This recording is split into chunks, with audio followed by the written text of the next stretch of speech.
Pero wait, yung opinion na yan ni Miss Monique Dominic na ikinasaya niya ang pagkakaroon ng isang may maentrata sa listahan ng P-pop queens of their generation ay siya namang pinag-reactan, diba?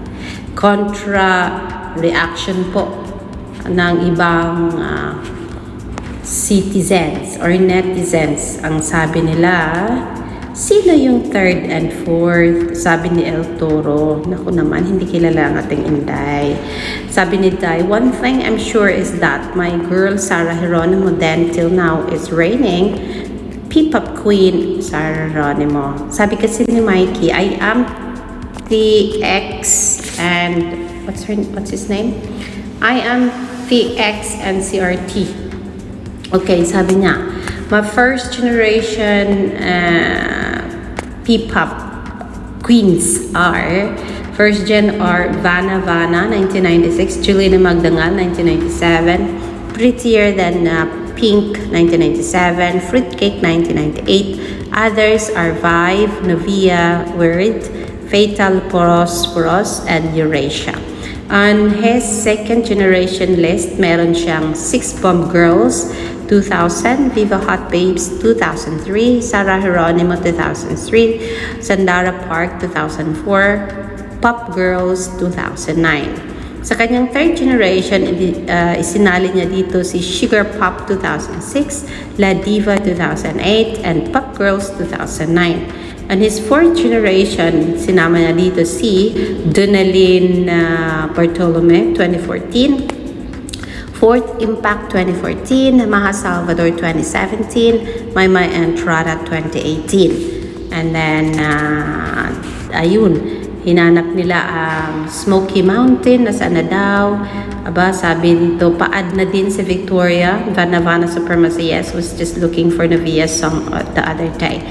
Sabi dito ni Ryan, di naman queens pero peak male pop artists should also be added, like second generation Mascolados, Pong Navarro, and then Bayani Agbayani. Sabi ni IG Rin Ramirez, second generation Marian Rivera. Sabi ni Artemis, Diyos ko po, hinanap ko talaga Vanna. Ayun. So, yes, yan ay ayon sa listahan ni Mikey, IMTX and CNX, ang kanyang listahan ng different P-pop on their generation. That post na talagang pinagkakaguluhan ngayon sa social media, sabi ni Alma A, thank you po at naisama niyo si Maymay. Maganda lahat ng nasa line niyo po. Sabi naman ni Criseline Fargo, where is Sandara Park in your lists? Nandoon kasi nga po, hinanap lang nila ang pinaka-peak and chosen those faces sa kanilang art card. Pero nasa listahan naman nila ang mga pangalang Viva Hot Babes, Sarah Geronimo, Sandara Park, Pop Girls, Sex Bomb Group, Prettier Than Pretty, Fruitcake, o diba, nandun sa listahan niya ni Mikey, at saka meron pang marami pang iba. So, yan po si Mikey, hindi po yan Pilipino. Si Mikey po ay, ang sabi niya dito, I am TX and CRT and MBB and ATY. I ship Jukyun, Jinzon, Jaiki, Wuzan, some kind of Korean man, mga kaibigan. So that's his, maybe just his profile, pero yes, that is him.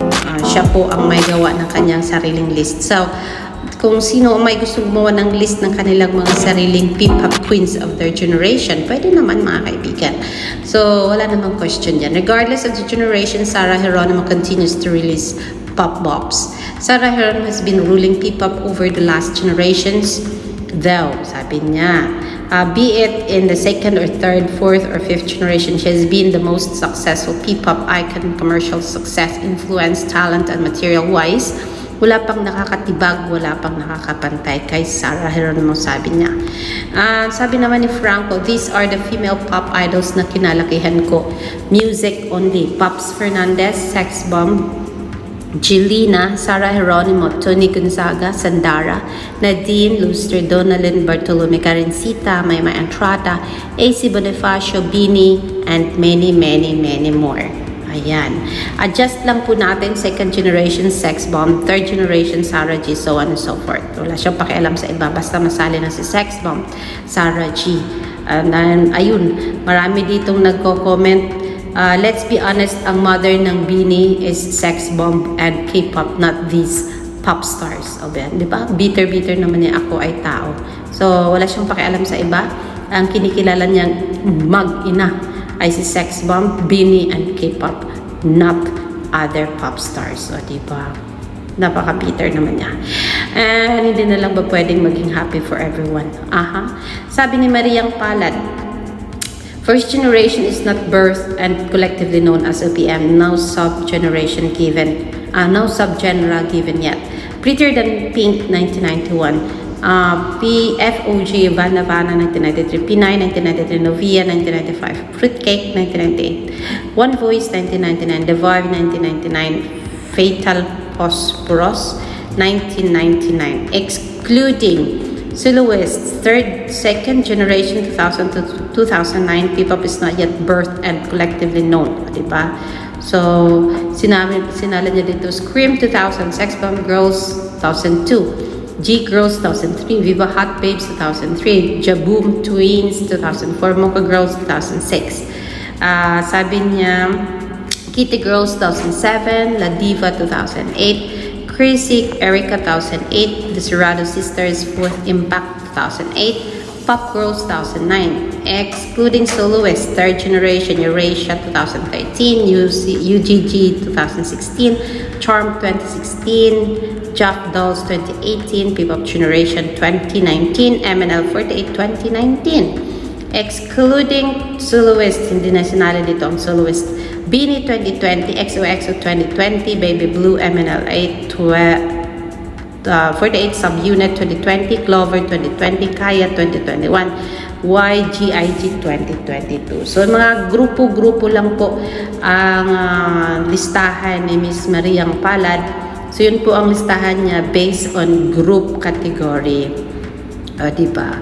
So, search this P-pop pioneers. First generation, Vanna, Fruitcake. May P-pop na noon kaso may mas naging popular yung rock genre, sabi niya. Ano yung kay Nadine? Kala ko Julina, Chua Chuchu, Sex Bomb, Spaghetti Pababa, Tara-tala. Tapos ito ng Pantropico. Diba? How come daw nasama dito si Miss Nadine Lustre? Sabi kasi ni Dindigia, Jelena, Queen of Pinoy, pop culture, pop icon. Regine Velasquez, Queen of Pinoy, Asia's Songbird.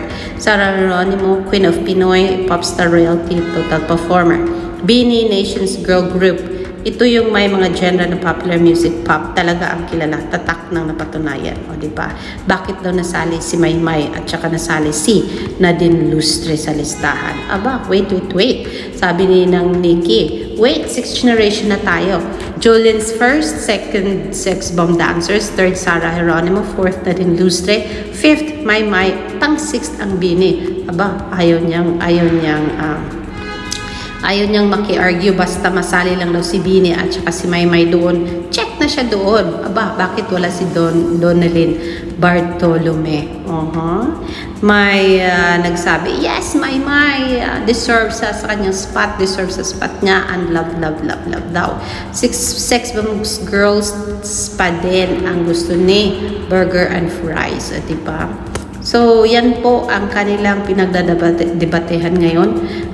Sabi niya, legit sila Jelena and Sarah, but Nadine, especially Maymay, hello, Nadine may be considered as one of the most iconic actresses of her time, but not as a singer, even Maymay. So, ayaw nila na isali sa listahan na ito si Maymay and Nadine Lustre. So, whatsoever. But then, sabi dito ni Lorvie, Fourth Impact is a flop group. Hindi nila kinilala si Fourth Impact. Fourth generation din, si Mariz Racal, pwede naman daw bang pakisali, sabi ni Taylor Lookout. O, diba? So, yan po ang pinagdedebatehan ngayon sa social media, itong listahan ng Kapamilya Online account na kung saan pinagdedebatehan, bakit nyo sinasama si ganito at si ganirech, bakit wala si ganito at si ganirech, diba? Kasi pinaghalo-halo niya dito P-pop queens soloist at saka group. Kung kaya marami ang nagre-react, and then bakit daw naisama si Nadine, anong kanta ba daw ang kilala with Nadine Lustre, and bakit daw sinama si Maymay. Naku, ang makabugera yan, Maymay Entrata. Kakayanin kaya, di ba? Tama dito sino yun? Si Miss Monique Dominic, na isinali niya talaga yung mga kanta na kung saan mamalaki niya about Maymay Entrata. Sabi niya, nandyan ka ba nung marinig mo ba ang Kakayanin Kaya? Narinig mo na ba ang Makabugera? Ang Pwede Ba? Ang Otodedma? At ang Tiyada Mahigugma? And ang Baliw na Baliw? That is Maymay Entrata's hit songs on her generation, at iba. So, and we are still counting more. Meron pang darating dyan, guys. Kung kaya, antayin nyo lang at huwag na kayong mag-question. Ang questionin nyo, ang Kapamilya Online World, bakit nga inilagay sa listahan si Maymay Entrata namin. At diba? Alexander Lex de Chus, magandang hapon po sa inyong lahat. I don't ever slow up, no I don't take shit. I got no love for the fakeness. If you wanna play tough and wanna hate this, I'll always show up and make a statement. I don't ever slow up, no I don't take shit. I got no love for the fakeness. If you wanna play tough and wanna hate this, I'll always show up and make a statement. Everything I do so instinctive and so passionate. Every word I move so descriptive like an adjective. I got a vendetta against people who patented being negative when you should be getting after it.